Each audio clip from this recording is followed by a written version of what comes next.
Hi, I'm Don, and this is The Hobbyist Geek.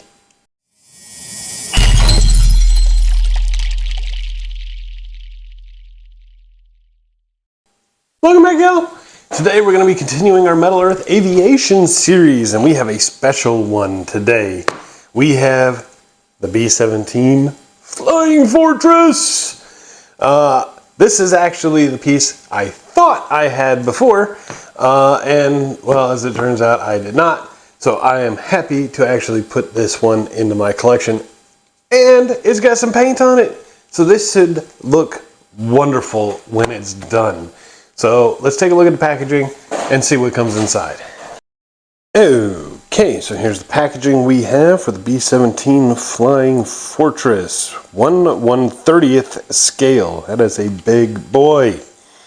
And look at this. Look at that paint job.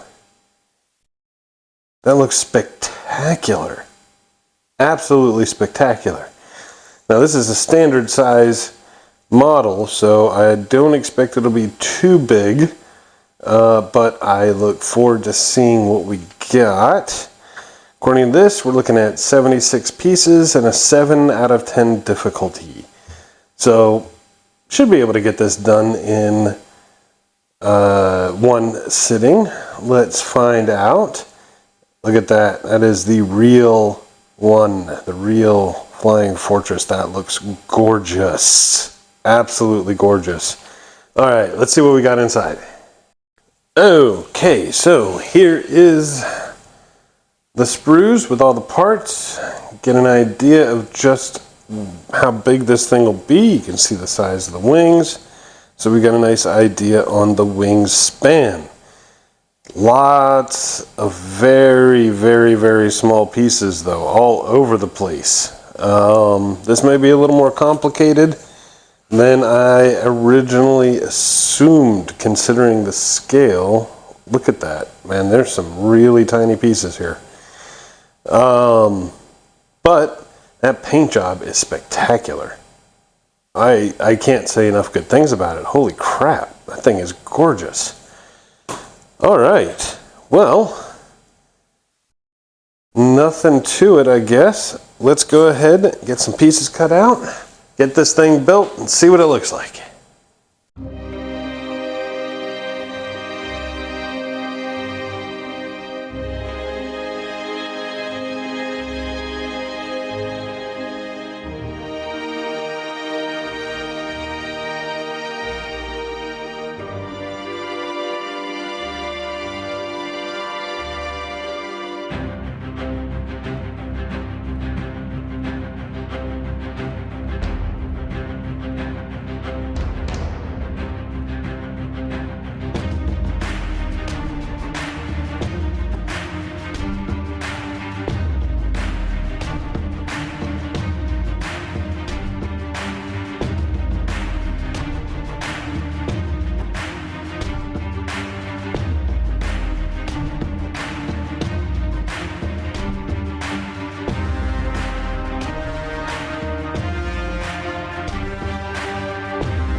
And here it is, the B-17 Flying Fortress, fully assembled and looking, Now,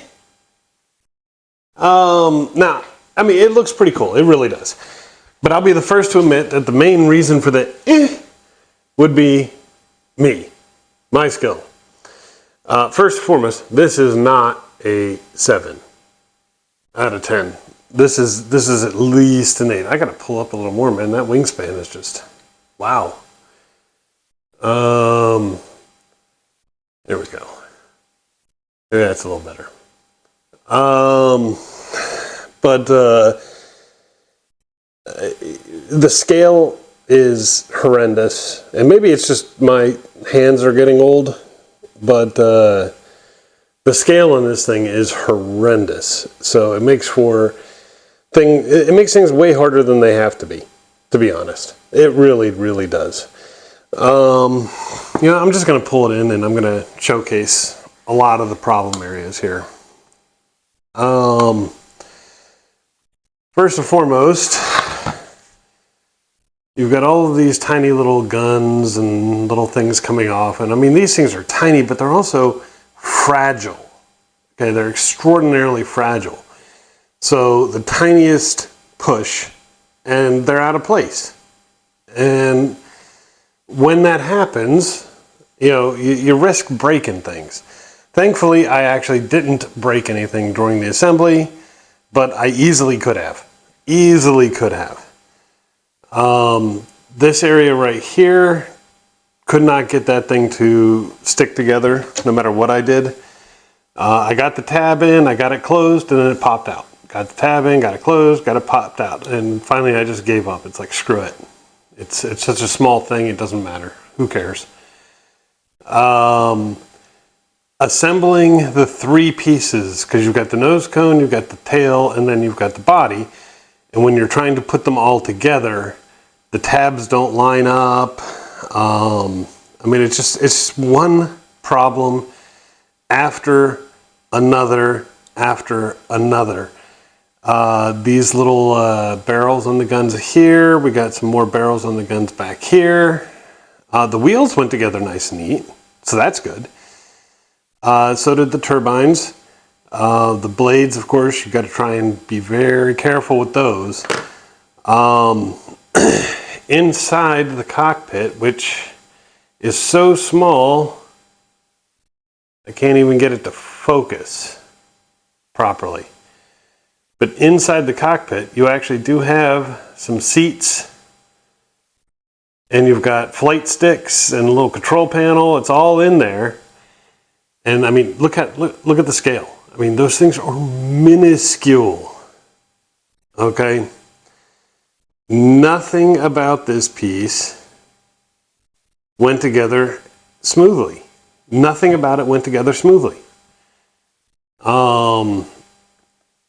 It's a great plane.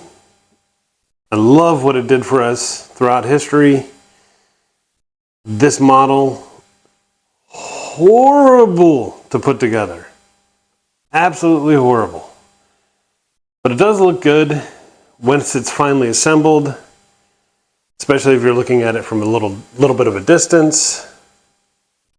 It looks great.